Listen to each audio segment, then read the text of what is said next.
ఈయనేం చేయగలుగుతాడు? ఆయన 5 సంవత్సరాలు ఒక రోడ్ అనేసాడా? 5 సంవత్సరాలు రోడ్డు పైన పడిన గుంట పూడ్చాడా?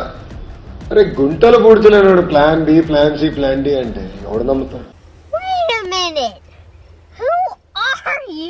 జగన్మోహన్ రెడ్డి గారు అంటే అంతా సంక్షేమం, అభివృద్ధి లేదు అనేటువంటి ఒక వాదన వీళ్ళు తెల్లవారులేస్తే చేస్తున్నారు. విజయవాడ కనకదుర్గ ఫ్లైఓవర్ జగన్మోహన్ రెడ్డి గారు వచ్చే పూర్తి చేశారు. విశాఖపట్నం ఎన్ఐడి ఫ్లైఓవర్ జగన్మోహన్ రెడ్డి గారు వచ్చి పూర్తి చేశారు. లేదా విజయవాడలో ఉన్నటువంటి రిటైనింగ్ వాల్ జగన్ గారు మొదలు పెట్టారు, జగన్ గారు పూర్తి చేశారు. రెండో రిటైనింగ్ వాల్ కూడా జగన్ గారే మొదలు పెట్టారు. బెంచ్ సర్కిల్ మొదటి ఫ్లైఓవర్ జగన్ గారు వచ్చి పూర్తి చేశారు. రెండో ఫ్లైఓవర్ జగన్ గారే మొదలు పెట్టారు. ఏడాదిలో జగన్మోహన్ రెడ్డి గారు పూర్తి చేశారు. సంగం బ్యారేజ్ జగన్మోహన్ రెడ్డి గారు పూర్తి చేశారు. అనంతపురం క్లాక్ టవర్ జగన్మోహన్ రెడ్డి గారు వచ్చారు, ఆయనే పూర్తి చేశారు. ఉద్దానం ఉన్నటువంటి ఉద్దానం ప్రాజెక్టు జగన్మోహన్ రెడ్డి గారు ప్రారంభించి పూర్తి చేశారు. కిడ్నీ రీసెర్చ్ సెంటర్ హాస్పిటల్ ని జగన్మోహన్ రెడ్డి గారు ప్రారంభించి పూర్తి చేశారు. భోగాపురం ఎయిర్పోర్ట్ దగ్గర నుండి ఇలా చూసుకుంటే వెలుగొండ టన్నెల్ 18 కిలోమీటర్ల దగ్గర నుండి పోలవరం ప్రాజెక్టు దగ్గర నుండి ప్రతి ఒక్కటి కూడా జగన్మోహన్ రెడ్డి గారు వేగవంతంగా పనులు పూర్తి చేస్తున్నాడు. మెడికల్ కాలేజీల దగ్గర నుండి నాడు నేడు స్కీముల దగ్గర నుండి వేల లక్షల్లో ఇల్లు దగ్గర నుండి వేల సచివాలయ విలేజ్ హెల్త్ క్లినిక్లు, ఆర్బీకే కేంద్రాలు, డిజిటల్ లైబ్రరీలు ఇవన్నీ కూడా జగన్మోహన్ రెడ్డి గారు 5 ఏళ్లలో in the span of 5 years not track record, it's all time record, it's never before and ever after పద్ధతిలో మా నాయకుడు చేశారు. మేము చెప్తున్నాం, this is just not my track record, this is all time record, all time record.